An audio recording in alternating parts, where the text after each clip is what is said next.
उत्तर प्रदेश में मौसम विभाग ने बड़ा अलर्ट जारी किया है। राज्य के कई जिलों में अगले 24 घंटे बेहद अहम बताए जा रहे हैं, क्योंकि बंगाल की खाड़ी से उठे चक्रवाती तूफान का असर अब उत्तर भारत तक पहुंचने लगा है। मौसम विभाग के अनुसार अगले 24 घंटों में कई जिलों में भारी से बहुत भारी बारिश की संभावना जताई गई है। तेज हवाएं चलेंगी और तापमान में अचानक गिरावट दर्ज की जाएगी। अब सवाल यह है कि किन जिलों में सबसे ज्यादा खतरा है और कब तक यह असर रहेगा। आइए आपको विस्तार से बताते हैं। मौसम विभाग ने जो रिपोर्ट जारी की है उसके मुताबिक पूर्वी उत्तर प्रदेश से लेकर मध्य उत्तर प्रदेश के जिलों में यह तूफान का असर देखने को मिलेगा। वाराणसी, प्रयागराज, गोरखपुर, आजमगढ़, मऊ, बलिया, देवरिया, गाजीपुर, जौनपुर और चंदौली जैसे जिलों में भारी वर्षा की संभावना जताई गई है। वहीं लखनऊ, कानपुर, सीतापुर, हरदोई, उन्नाव और रायबरेली में भी तेज बारिश के साथ हवाएं चलने की चेतावनी दी गई है। मौसम विभाग के अनुसार यह चक्रवात बंगाल की खाड़ी से उठकर ओडिशा और झारखंड होते हुए उत्तर प्रदेश की सीमा तक पहुंच रहा है।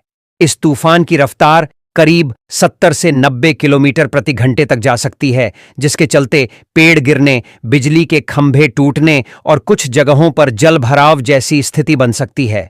सरकार ने सभी जिलों के प्रशासन को सतर्क रहने के निर्देश दिए हैं।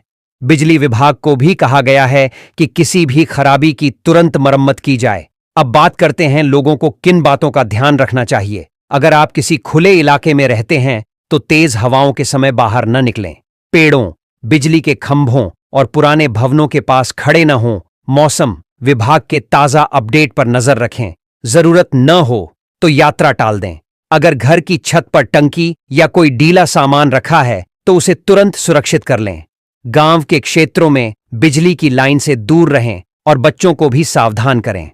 विशेषज्ञों का कहना है कि यह तूफान अगले 24 से 48 घंटे तक सक्रिय रहेगा, लेकिन इसका असर सबसे ज्यादा होगा। तेज हवा के साथ गरज चमक के बीच भारी बारिश की संभावना है। किसानों को सलाह दी गई है कि वे अपनी फसलों को सुरक्षित कर लें। कटाई या खेतों में काम फिलहाल रोक दें, क्योंकि तेज हवा और वर्षा से नुकसान की आशंका बढ़ गई है। मौसम विभाग के वरिष्ठ वैज्ञानिक ने कहा है कि इस समय उत्तर प्रदेश में पश्चिमी विक्षोभ भी सक्रिय है और बंगाल की खाड़ी से आने वाला चक्रवात दोनों के मिल जाने से सिस्टम और भी मजबूत हो गया है। इस वजह से अगले 2 दिन राज्य के कई हिस्सों में मूसलाधार बारिश की स्थिति बन सकती है। अगर हम आंकड़ों की बात करें तो पिछले 24 घंटों में ओडिशा और झारखंड के तटीय इलाकों में 100 मिलीमीटर से ज्यादा वर्षा दर्ज की गई है। अब यही बादल उत्तर प्रदेश की ओर बढ़ रहे हैं, यानी अगले कुछ घंटों में आसमान घने बादलों से ढक जाएगा और कई जिलों में बिजली गरजने के साथ तेज बारिश शुरू हो जाएगी। सरकार ने हेल्पलाइन नंबर भी जारी किए हैं ताकि लोग किसी भी आपदा की स्थिति में तुरंत मदद ले सकें। हर जिले के डीएम और एसडीएम को फील्ड में रहकर स्थिति की निगरानी करने को कहा गया है। राज्य के सभी एनडीआरएफ और एसडीआरएफ दलों को तैयार रखा गया है। लखनऊ मौसम केंद्र की रिपोर्ट के मुताबिक यह स्थिति सुबह तक रह सकती है। उसके बाद धीरे धीरे मौसम साफ होना शुरू होगा, लेकिन अगले 24 घंटे बेहद अहम हैं। मौसम विशेषज्ञों ने कहा है कि यह तूफान चक्रवात श्रेणी का नहीं रहेगा, लेकिन डीप डिप्रेशन के रूप में भारी बारिश ला सकता है। लोगों से अपील की गई है कि अफवाहों पर ध्यान न दें, केवल आधिकारिक जानकारी पर भरोसा करें।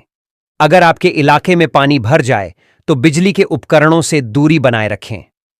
सुरक्षा सबसे पहले होनी चाहिए। कई गांवों और कस्बों में प्रशासन ने स्कूलों को अस्थायी राहत केंद्र के रूप में तैयार किया है।